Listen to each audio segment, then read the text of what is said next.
the person who does not supplicate to Allah subhanahu wa ta'ala, Allah becomes angry. The wrath of Allah subhanahu wa ta'ala falls upon this person. In another narration, the Prophet sallallahu alaihi wasallam said, "La ta'jizu fi du'a, fa innahu lan yahlika ma'a du'a ahadun."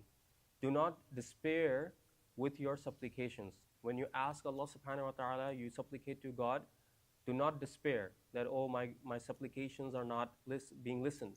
I'm not being heard. God is not listening to me while I'm asking all of these things. Don't be like that. فَإِنَّهُ لَن يَهْلِكَ مَعَ الدُّعَاءِ أَحَدٌ. For the person who is supplicating to God, that person will most definitely not be destroyed. لَن يَهْلِكَ. He will definitely not be destroyed. Why? Because with him is the supplication that he's begging to Allah subhanahu wa ta'ala. Even though the manifestation may not appear right there and then as we expect or like it to be. In another narration, the Prophet ﷺ said, "Man sarrahu an yastajib Allah lahu 'inda shada'id wal kurabi, falyukthir ad-du'a fi ar-rukha." If anyone finds pleasure in receiving a positive response, positive answer from Allah subhanahu wa ta'ala in times of trials, tribulations, and difficulty and anxiety, then this person should make many supplications when times are easy. So how many of us are suffering from trials and tribulations? If we are not suffering from any hardship, if our life is relatively easy, now is the time to make dua. Now is the time to make a lot of dua. But what usually human beings tend to do is, when it's time of ease, they relax. They let their guard down. They're not asking Allah subhanahu wa ta'ala. They're busy with life. But when actual calamity strikes, sickness strikes, some major event takes place in the life, some loved one passes away, then the person wakes up and starts begging Allah subhanahu wa ta'ala. Right? Financial collapse happens. Right? Then person wakes up, then turns back to, okay, this is a good time to turn back to Allah subhanahu wa ta'ala. Sometimes this is a nudge from Allah subhanahu wa ta'ala. But if we want longer benefit, sustainable benefit, and a response from Allah subhanahu wa ta'ala, then at times of ease, we should be connected with Allah subhanahu wa ta'ala as well. The Prophet sallallahu alaihi wasallam is teaching in these different narrations. The Prophet sallallahu alaihi wasallam said, "Ad-du'a silahul mu'min wa imadud din wa nurus samawati wal ard." Dua, supplication, is a weapon of a believer. It's the foundation of the deen, and it's the light of the heavens and the earth. Subhanallah. How do we take and how do we perceive dua? We take it as a last resort. When everything else fails, then we resort to dua. Dua is at the bottom of our list. Here, the Prophet ﷺ is teaching, dua is at the top, should be at the top of the list. It's the weapon of the believer, right? It's the arm of the believer that the believer uses. It's the foundation of the deen. So is dua in our life foundation of our deen? Something for us to think about. The Prophet ﷺ said, "Marra sallallahu alayhi wa sallam biqawmin mubtalina faqala ama kana ha'ula'i yas'aluna Allah al-afiyah." The Prophet ﷺ came across a group of people. They were faced with trials, tribulations, anxiety, worry. These people were worried.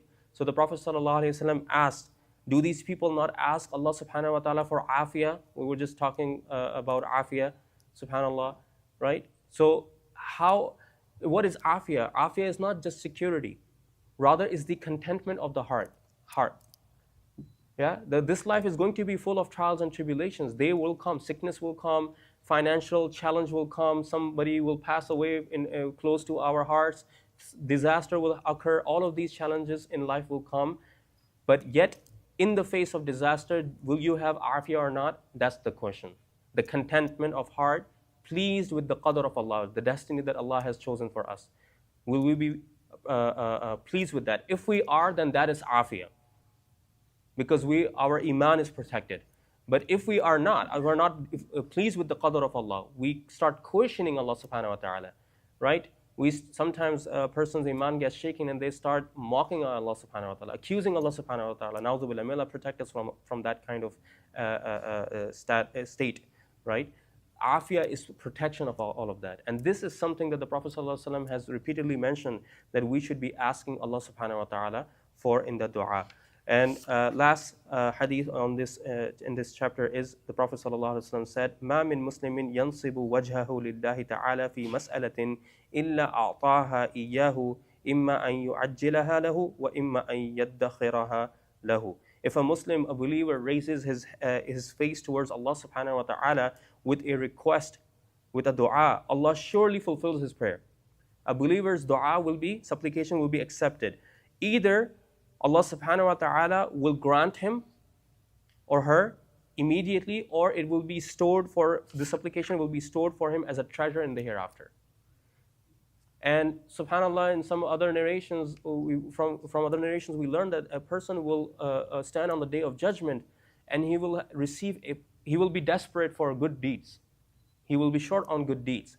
And all of a sudden, huge stack of good deeds will be brought for him. And he'll be like, what are these? Like, these are not my actions. What are these? You already used all my actions.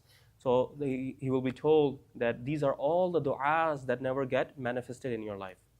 And you thought they never got accepted, but these are stored in here. And right now, when you desperately need to enter Jannah, here you have it. So it's like a savings account for the hereafter. So each and every dua that we make to Allah subhanahu wa ta'ala, it should be done with firm belief that Allah is listening, Allah is hearing, Allah is accepting, right? And the manifestation of it, we should leave that to Allah subhanahu wa ta'ala. He's Al-Alim, all-knowing. When it is best for us, He will grant us, whether in this life or in the hereafter. If it's best for us in the hereafter, then that's when we will receive it. And there is afiyah in that for us, right? There is goodness in that for us. Inshallah ta'ala. أقول قولي هذا واستغفر الله لي ولكم ولسائر المسلمين فاستغفروا إنه هو الغفور الرحيم.